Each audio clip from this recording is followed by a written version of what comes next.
For a fire to occur, three elements are necessary. First, a fuel source.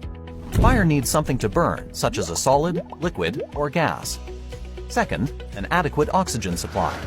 There needs to be a sufficient supply of oxygen to keep a fire burning. And third, heat or an ignition source, something to start the fire.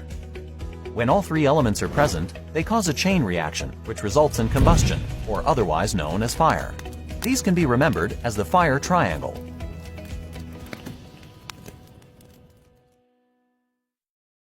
Not all fires are the same.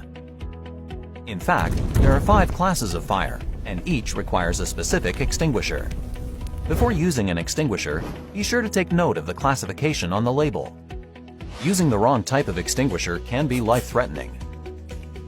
Portable fire extinguishers are extremely handy, but they should only be used against fires at their initial stages. Once the fire starts to grow, it's best to evacuate the building. Extinguishers should never be viewed as substitutes, but rather as complements to automatic fire detection and suppression systems, such as fire alarm systems, smoke and heat detectors, and fire sprinklers. Okay, so let's check out each class of fire and which extinguisher to use. A Class A fire consists of ordinary combustibles. A Class A fire extinguisher contains water to remove the heat from the fire by cooling it.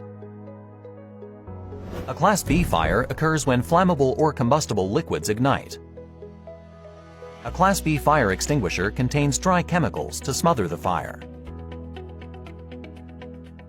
A Class C fire involves energized electrical equipment.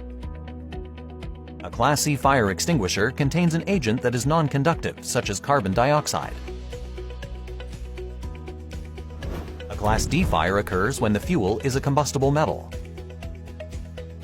A Class D fire extinguisher contains dry powder to smother the fire. A Class K fire occurs when cooking oils and fats ignite, usually in commercial cooking areas such as restaurants and cafeterias. A Class K fire extinguisher contains a dry and/or wet chemical mixture, which forms a soapy foam to suppress the fire.